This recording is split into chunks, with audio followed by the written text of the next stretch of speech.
Hi everybody, this is Brian David Marshall coming to you from the Magic the Gathering 2013 World Championship. I'm here with Eric Froehlich, who is capping off an amazing year that saw him finish 26th, top 8, and 10th in 3 Pro Tours last year. Yeah, it was a good run. That's pretty good. It brings him here to the Magic World Championship, and we're going to do a standard deck tech, and we are going to talk about Scavenging Jund, the deck you're playing this weekend.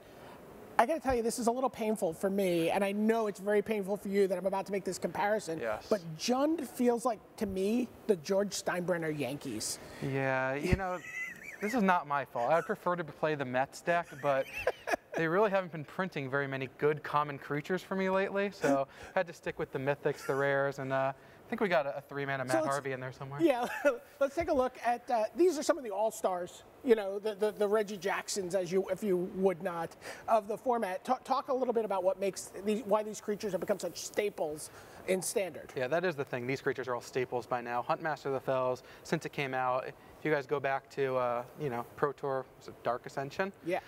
We played this in our ramp deck. Kibler won the Pro Tour. Paulo got second, so that was a good Pro Tour for us. And Huntmaster really got to shine. And so this thing has been a huge staple in every format. It gets played in Modern now, ever since it was printed. So that thing's a for sure inclusion.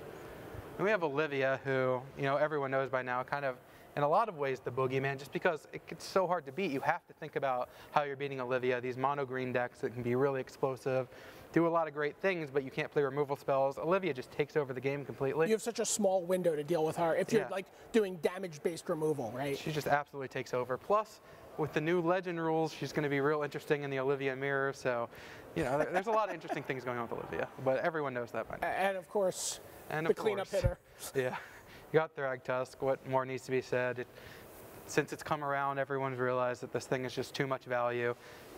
It's ridiculous. I mean, it's been played in every Bant decks are just splashing it for this guy. Like, played in control decks, aggro decks, mid-range decks. Just too good. So we just finished the M14 free agent signing period, and we have 2 new players that are joining the team. Let's take a look at the 2 new cards. Scavenging Ooze, Lifebane Zombie. You know, these are big, powerful cards that really impact the board when they're there. Yeah. Talk us through these 2 cards. I mean, just by reading these 2 cards, you can see how powerful they are. They're, of course, hit relatively hard. They do things that other cards don't. Scavenging Ooze giving you a way to interact with Reanimator strategies, Snapcaster Mage, and just a way to gain life and create a big threat.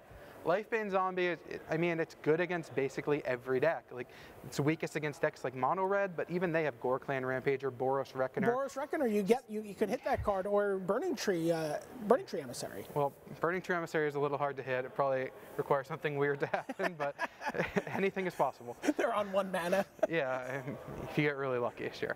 But no, like, it's just very hard to build a deck that Lifebane Zombie isn't good against. I mean, some of the blue control decks that play just Aetherling, sure, but you still have a 3/1 Intimidate creature, and so... I was going to say, Intimidate seems to me like actually a pretty relevant also in terms of being able to hit Planeswalkers, right? Being able to just like get through. It does a lot of things. It also, if you look at the red-green aggro decks, you get to take their Gore Clan Rampager, their big threat, whatever it is, and it trades with Flinthoof Boar. Like, it deals a lot of damage to creatures, players, Planeswalkers, all of that, and it also gives you something good to do when you don't have Farseek. Like, one of the reasons that, you know, Jund wasn't necessarily, like, it's always been one of the best decks, but Farseek was the best card. If you didn't draw Farseek, your draw is very different than when you did. Right. And so what these 2 cards do is give you something to do with your mana.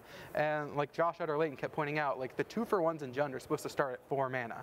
Like, being able to just throw this thing out at 3 just gives you something very unfair to do. Right, and you're just not afraid to, like, take a card, put this down, and then block something and trade, and then that's just all upside for you, right?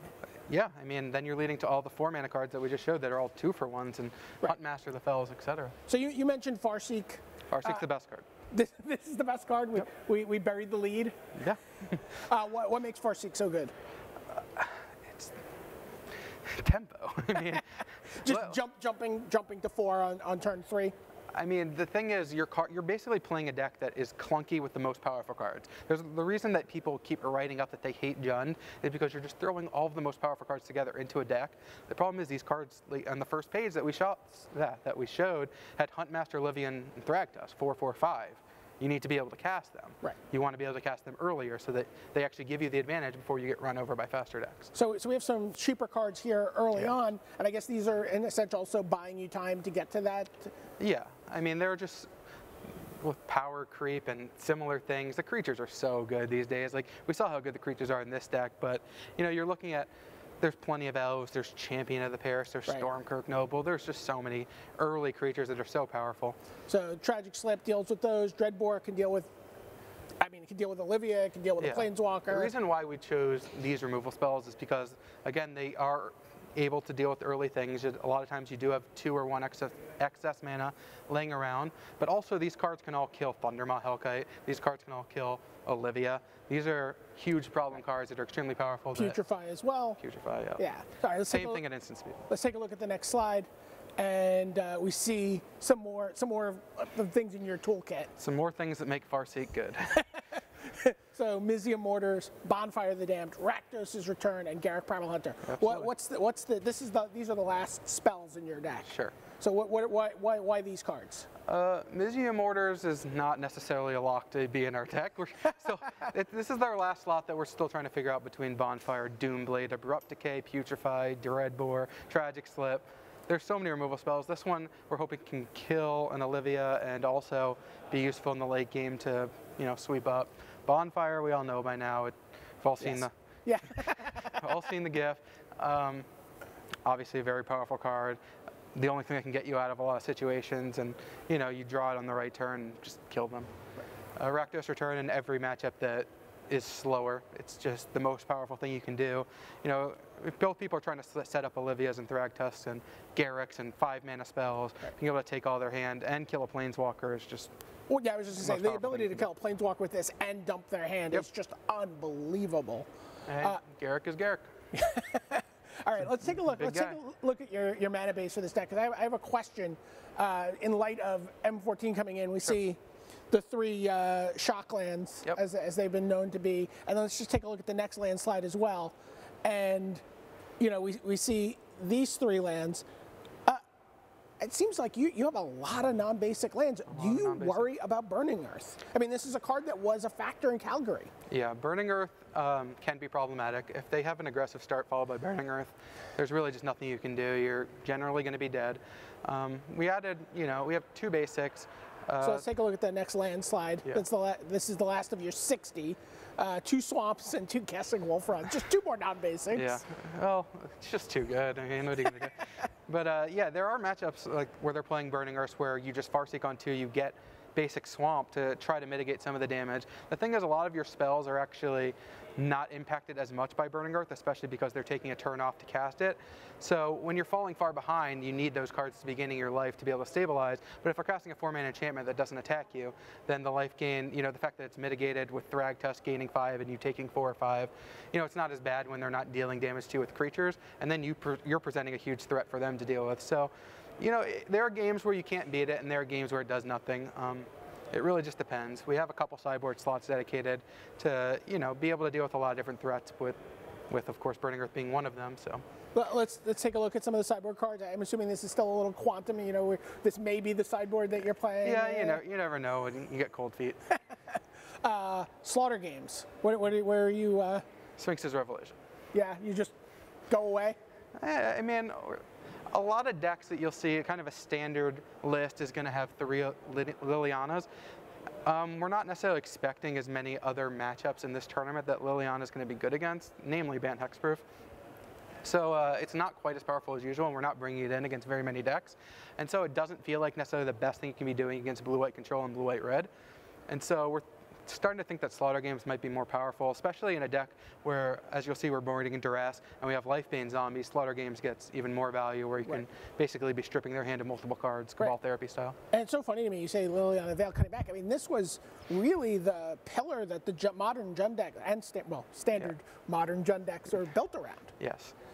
No, Liliana is an extremely powerful card, 3-mana Planeswalker. I've played it in tons of formats this year. I've played it in the PT, GPs, and it's certainly powerful, but it's just not that good against the aggressive decks that are now running tons of elves. You know, Elvish Mystic was printed, adding even more of those. It's not great against Jund. You know, creatures like Huntmaster of the Fells and Thragtusk just doesn't do that much against them. So it's kind of lost some favor in the current metagame, but still extremely good card. Okay, so we see another Rakdos return. Let's take a look at the next slide. Again, I guess I'm assuming for the aggressive decks and those Elvish Mystics you were talking about. Elvish Mystic is something you can kill, but you're more looking to kill like the Champion of the Parishes before they get out of hand, and then your Strangleroot Geists and your the Necromancer from Xanthid M14. Necromancer? Yeah, you know, things like that, or Voice of Resurgence. Yeah, those are the cards you really want to get rid of. Underworld Connections? Yeah, it's just Phyrexian Arena, just something for, you know, the slower, more, you know, mid-range control decks where they really can't beat it when your cards are so powerful, you're able to hit all your land drops and just overrun them with card advantage. You mentioned Duress. Duress, very powerful effect, just to stop the other powerful cards. Right, and then Curse of Death's Hold. Interestingly, this I assume is one of your answers to Burning Earth here, Golgari Charm? Golgari Charm has, all the modes are pretty good. I mean, if you know that they have a bunch of Supreme Verdicts, you can use it against Wrath of God. If, you know, against Bant Hexproof, you can kill enchantments, Burning Earth, and then just giving all creatures -1/-1 is good against token decks and can be good against the same decks that Burning Earth that you're boarding in against just to kill a bunch of elves. You know, it has a lot of applications. I think all of them are pretty good. Where are you bringing in the Curse? Again, against the token decks. Yeah, and so Barter and Blood. Barter and Blood. Why? I mean, is that there for a very, very specific purpose? Or? Barter and Blood is the best card if someone does play Bant Hexproof. Like I said, it's not something we're necessarily expecting, which means there's probably going to be 8 of them, so just see that happen. But it's the best thing you can do there, and I found it to be very good against some of the more mid-rangey while still being aggro, red, green, and Nihilus type decks. Like, this card really blew me out in Montreal, and you know, it's just something that can take care of like a dragon and another creature. Like, a lot of times they have their own like Mizzium Mortars and Bonfires to clear out your team, and so being able to then wrath them back and being able to stabilize before casting Thragtusk is just, you know, game-changing. Okay. Well, there you have it. You get a look at the newest iteration of Jund in Standard with Eric Froehlich, looking to build upon an amazing 2012-2013 season coming into the next year. For Eric Froehlich, this is Brian David Marshall signing off from the Tournament Center.